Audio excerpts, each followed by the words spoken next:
Welcome back to the Deliberate Leaders Podcast. I am your host and executive coach, Allison Dunn. I am super excited to have our guest back in the studio with us for a second time.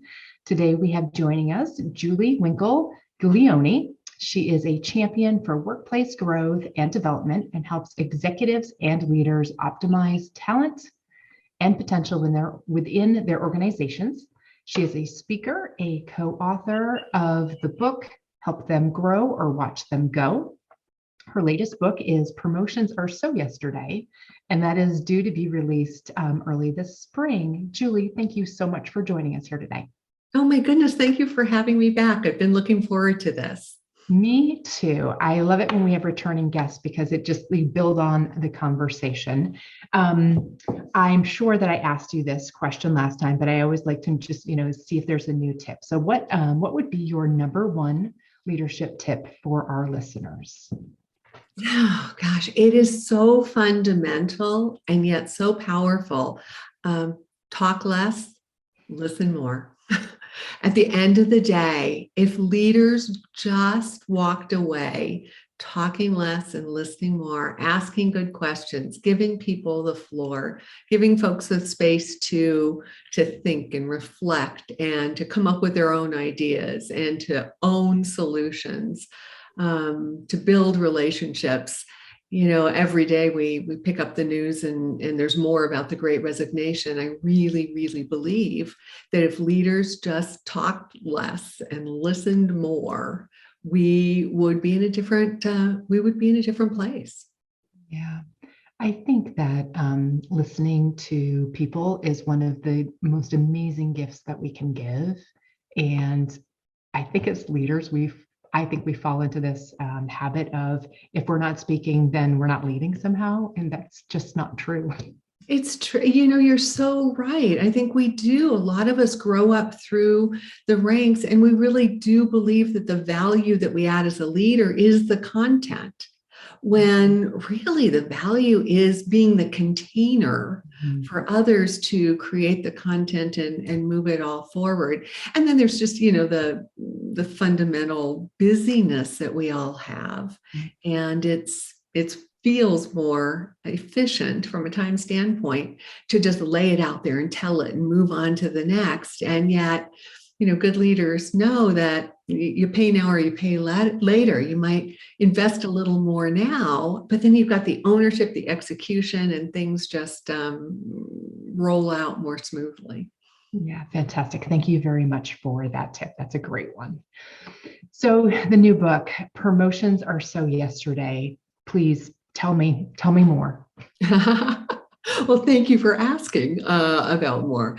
The last time I was on, we talked about my first book, Help Them Grow or Watch Them Go, which I've had so much fun with over the last 10 years and 2 editions. And as I've been out working with leaders, helping them understand the value of career conversations, many leaders and managers have taken it in, they've raised their game, but still they're saying, yeah, but. I can have these good conversations. I have some skills, I have great questions and a methodology now. But at the end of the day, if my people are still just wanting promotions and that next move and that next position, and I don't have that to offer them, what's the point? And so a lot of managers, despite learning some skills and even being sold on the whole idea, they still have been reluctant to jump in with both feet because of these assumptions about what people want. And what I've found over these last 10 years of field research and talking to hundreds, thousands of individuals is careers are much bigger than that. Careers aren't just about that next position or the move or the promotion or the title. When I talk to people about what careers mean to them, the conversation gets deep really fast. They talk about wanting to make a difference and connect with other human beings and feel good at something, feel accomplished and like they're mastering something and have flexibility and choice and control and ease and meaning. I mean, there's so much more that people are looking for that they're looking for their jobs, to the kind of jobs they want their jobs to do for them. And yet managers, not being aware of that, don't have the language or the confidence to delve into those conversations. So I just really felt like it was time to put together a framework that would help managers understand the broader definition of careers and give them some alternatives that are more doable, more available to them. Whereas, promotions are sort of periodic. What can they do with people day in and day out to help make sure people are growing and feeling engaged and are really thriving in their work? So I appreciate there's a couple of points that you just brought up. The fact that, if you don't have an area to promote someone to, it's not like, the next title or whatnot, then, like how do you show them a career path in some way? So if promotions were so yesterday, how does someone show that they have career potential and career development within a company? Let's talk that through. Yeah, and that really is the fundamental question. In the past, we have defined career development in terms of the path toward that next position, whatever it might be. And unfortunately, in today's environment, that next position might not be there by the time we get there. The Institute for the Future of Work has done that work. 85% of the jobs we'll be doing in 2030 haven't been invented yet. So the whole idea of career paths in many cases is a little off. The other thing is, I was reflecting on my very first business trip as a young professional. And I remember we went to Paris and I was so excited about seeing all the landmarks, the Champs-Élysées and Arc de Triomphe and the Eiffel Tower. And I've got, lots of pictures of those in the photo album. But when I think back on that trip, what I really remember, Allison, is the stuff in between. I wore out a pair of shoes because I didn't want to get on the metro and miss anything. Learning French toasts. There was this one elderly woman in a shop who wrapped up the soap so beautifully that it is still wrapped up 20 years later. It's the stuff that was in between that really made a difference, that was meaningful. And I really see career development in much the same way. We are so attached to these landmarks, the promotions, the titles. And yet what people really care about is what's in between and beyond. And, those moments and that's where the learning and the growth and the meaning is made. And so for leaders, the way we sort of pivot is through a reimagination of, or an expanded definition of, what careers are and what career development looks like. And the good news is I've done some research and there are actually 7 broad categories, dimensions beyond that climb up the corporate ladder that really mean a lot to people and are ways to help them grow and remain engaged. Are you willing to share what those 7 areas are? I am so willing to. Okay. Thank you for asking. Yeah. So, there's the climb up the corporate ladder, the, growth through promotions. That's always going to be a thing. And, while I say it's so yesterday, it's a little cheeky, it's still on the table. There are times over the course of our working lives where that is the right focus for our growth. Absolutely. But it's out of our control. And so what else is available within our control? So the other 7 dimensions are contribution. People want to step up. They want to step in. They want to make a difference. They want to live on purpose. They want to be of service. And that's a huge opportunity to tap greater engagement and give people opportunities for really powerful growth. Second dimension is competence. I think most folks in the workforce today really understand that if we're not committed to lifelong learning, we could be in trouble. We need to be future-proofing our careers on a regular basis. And so that means building capacity, expanding our skills, really staying current so we can function well today, but also, in future opportunities. A third dimension is connection. And that's just so profound, especially these days, given, how we've been scattered to the wind and have so much remote and hybrid work. But people really feel a need to cultivate community, cultivate their networks, cultivate really meaningful human relationships. And there is tremendous growth that comes from that kind of focus on connection. Another is confidence. And, it's an interesting one that we normally, I don't think, would associate with career development. But I know for myself, there are points in my career where clearly the most important thing for me to do is to double down on building that sense of assuredness that I've got this. My performance is going to be predictable. And so confidence building is a huge opportunity in terms of career development. And of course, the lack of confidence can certainly put a real ceiling on your career opportunities. And then there are three more: challenge, which is frequently associated with career development, but really helping people figure out what's that right stretch that's going to teach them what they need to know, that's going to give them that sense of achievement and push the limits of their capacity. There's contentment, again, kind of a new entry to the field of career development, but there are times in all of our careers where the best step forward is to take a step back. When you think about how long we're all going to be working, we got to sustain our energy and our, enthusiasm and ourselves. And so there are times when we have to double down on contentment. How can we find ease and meaning and balance so we can be there for the long haul? And then there's choice. And that one has certainly become a hot topic these days. That whole autonomy, volition, flexibility that people are looking for, the ability to increase your authority, maybe have more decision-making capacity, which is instructive. And, we learn a lot from the decisions we make and the outcomes of those decisions. And so then there's also the climb up the corporate ladder as well that comes into play. So those are the 8 dimensions altogether, 7 of which are unique in that they are completely within the purview and the control of managers and employees. Whereas the promotions, sort of live over here and are doled out on a different basis.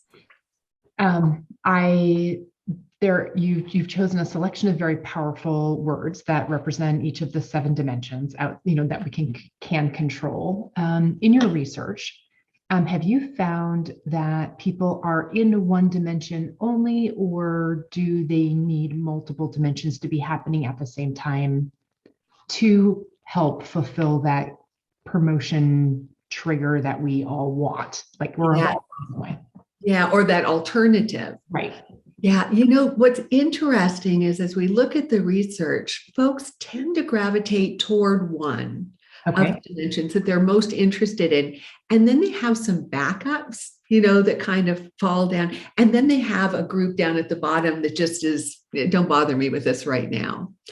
And what's interesting about that is if we can take those few at the top, it gives the employee and the manager a lot of room to maneuver, because the truth is, at any given time in an organization, some of these dimensions are going to be more or less available to folks.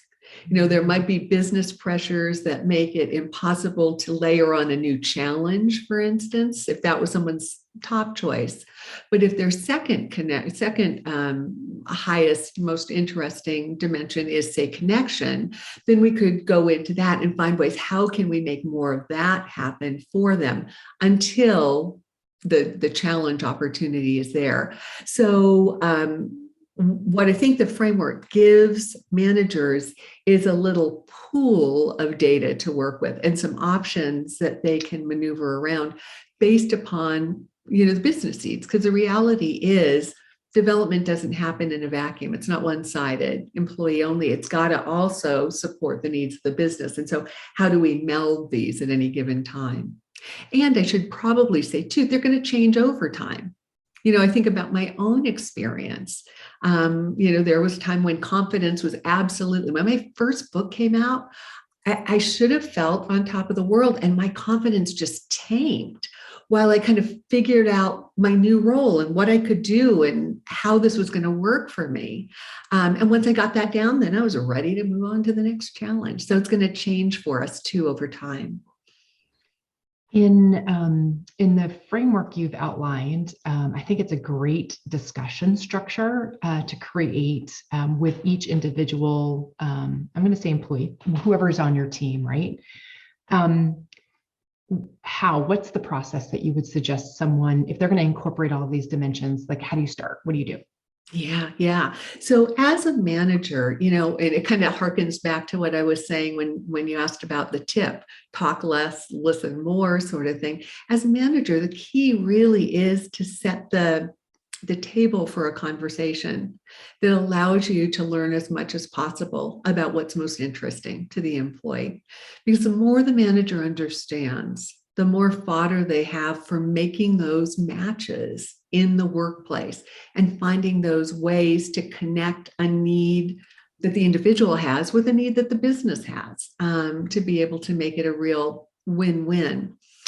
And so the first step would be that learning kind of intake process, if you will. And we developed a self-assessment that's in the book, just a paper-based one, but we've also digitized it and have a free version of it on the website. And a manager who's interested could send his employees or her employees to that site to complete the assessment. It takes about 15 minutes. And the output is a confidential report that's emailed to the employee only that gives them an overview of all of the dimensions and sort of why promotions are so yesterday, kind of helps the manager with that sales job a little bit. But then it shows them a bar chart of how their dimensions line up there in terms of their interest, and dives into that one dimension of interest with some additional thoughts, ideas, perspective, and gives folks a set of reflection questions so they can walk away and start thinking about this. So if an employee or the person on someone's team completed that and then was willing to bring that to the conversation, I mean, can you even imagine the richness that comes from that? And then the manager has that basis for beginning to prioritize what's most interesting, map it with what's going to be most available, set a goal, a real development goal for the folks so that it's not just more work, that it really is a development assignment, and then execute on a plan. Okay.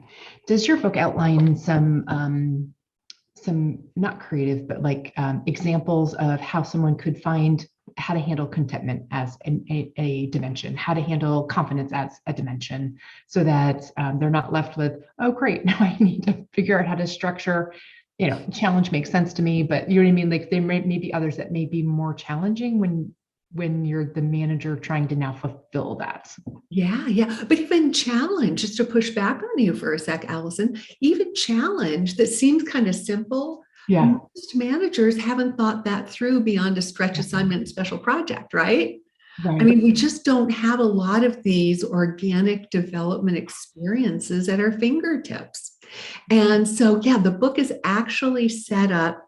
I think of it more as a workbook or, a guide, a playbook almost. Each of the chapters digs into one of these dimensions in details, talks a little bit about why it's important, the context, but the lion's share of it is specific tools, strategies, templates, worksheets that you can sit down and use with an employee to help move it along. And so I really think of it, people ask, how should I read the book? And I kind of think of it as just staying one chapter ahead of your next employee's interests. If you just read that chapter, if you knew that, Allison was really interested in contribution, then read that chapter the night before and bring it. You've got a toolkit to work with.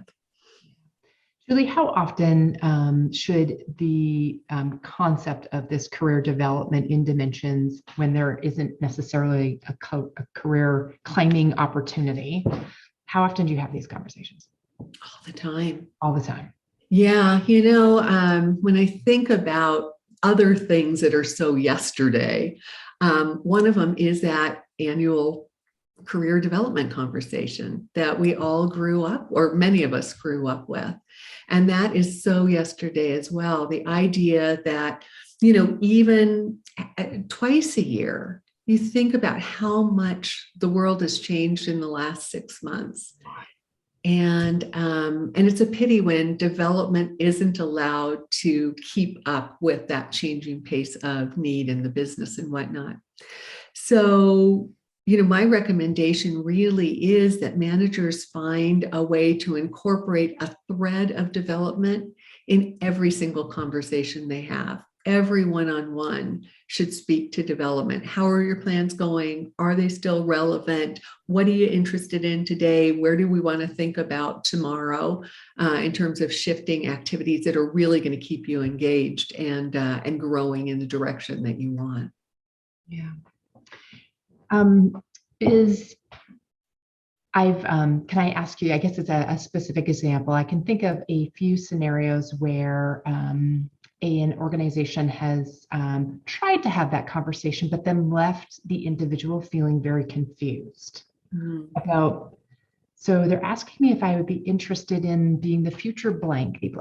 But so is it, so how do you guide people along so that you don't leave your team member that you're trying to nurture confused about what it is they're supposed to focus on? Yeah. Oh, that is such a great question and such a pervasive challenge, in many organizations. From my perspective, all of that boils down to the fundamental problem that we have in the workplace and, in the world and in general, is this focus on what people want to be versus what they want to do. And if we keep focusing on what they want to be, the role, the position, that kind of thing, that's where the confusion lies. Because are you asking me to be the vice president? What's it going to take to be the vice president? If I check all these boxes, can you guarantee me I'm going to be the vice president? And the answer, of course, is no. And will that vice president role even be there, in 2 years when I have the skill set for it? So the managers that I see who are most successful in terms of development conversations are shifting from the where do you see yourself in 3 to 5 years? So what do you want to be when you grow up? What seat do you want to sit in? What role do you want to have? And are talking more about what do you want to do? What does success really look and feel like to you? What's the nature of the work? I mean, who do you want to work with? What customers, what products, what materials, depending upon the business. What do you want to learn? And when we start going in that direction, then we're building a more multidimensional approach to what the career is. And when, as and if that, vice president role presents itself, we can evaluate the extent to which someone is ready for it. But that, even those pathways anymore, they really feel like promises to people. Seriously. Yeah. It's confusing. It leaves people a little befuddled. Yeah. I'm super intrigued. Could you just tell us a little bit about the research that you've done and how this has impacted this particular book? Yeah, so the field research was really the last 10 years. Every keynote, workshop, meeting, everywhere I went, everyone I saw, the question was, what does career development, what does career mean to you? And those data points over time started mapping to these dimensions. And so I knew when I put the model together, I knew that it was a viable model and that these dimensions, were interesting to folks. The question was how interesting, when they were really laid out against that traditional measuring stick of career success, which is the promotion. So we did a research study, a global validation study, 750 folks. And we kept it we had lots of different dimensions, but this part of it, we kept it pretty simple. We just defined each of these dimensions with one sentence and asked people to rank them from 1 to 8, which are most interesting to you right now. And so I kind of held my breath and waited for the data to come back and was beyond blown away because Allison, in aggregate, all of the other 7 dimensions are more interesting to people than climbing the corporate ladder. When we expand the menu beyond just a hamburger, people are ordering up the other stuff. They just, again, haven't had the language for talking and thinking about this. There was one group, the 20-somethings, where choice was their least interesting dimension, and the climb was second least interesting. And it kind of makes sense that maybe earlier entrants to the workforce don't feel the need for the same level of volition and autonomy and whatnot. They're kind of getting their bearings. But in aggregate, when we looked at the Gestalt, climb was dead last. And it was contribution and competence that were 1 and 2. People are most interested in learning and finding ways to contribute. And is there a more hopeful message for managers everywhere than that? Most definitely. So in saying that, I'm curious, won't people still want to climb? And 2, is it more relevant for certain generation, just in general? Yeah. I think across the board, regardless of our age, we're all going to want to, at some point, climb the corporate ladder. Yeah. And I think it may take a while of reconditioning several generations of us to expand this definition so that the climb, isn't the end all and be all. So it may take us a while to get there. But yeah, people are absolutely going to want the climb. And we need to be prepared to support them. The beauty of this model is that those other 7 dimensions are tools that we can leverage to help those folks who want to climb and there's nowhere to climb to. So frequently right now, well, I want to be that vice president. It's not there. Okay, I'm just going to sit on my hands and I'll wait till, old Mr. Whomever dies. Those other 7 dimensions give a leader a framework for saying, okay, got it. You want that role. Let's evaluate what's it going to take for you to be really ready to hit the ground running there. And then how could we perhaps look at you expanding your contribution and perhaps getting some more visibility, while you're building some skills, or maybe you need to broaden your network. And that's what's going to give you the support that you'll need to ultimately make that move. So it's about deploying what you've got control over against what you don't have control over. And in the process, maintaining someone's enthusiasm and positivity and kind of forward momentum, despite the fact that they're not making that leap to the next landmark, to go back to my travel analogy. Yeah. I think empowering the individual and the manager to do things that they can control is a gigantic influence for having the success of this. I love it. Have you found that certainly during these pandemic years, is the conversations different for managers in general with having remote staff? I mean, what trends are you seeing that we should be thinking about?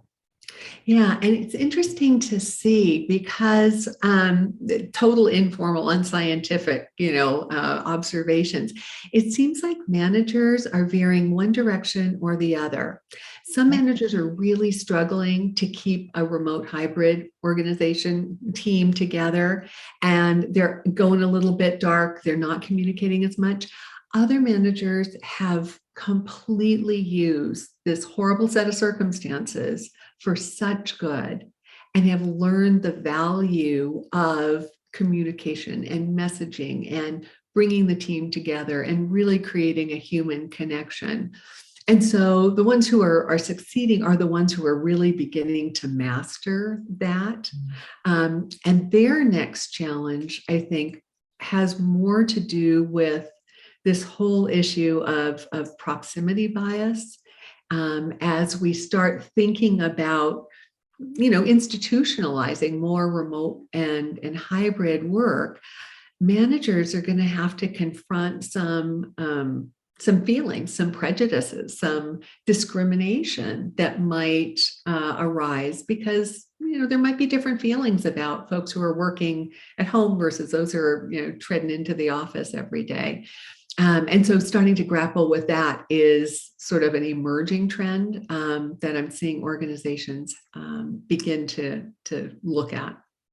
That's a very excellent observation.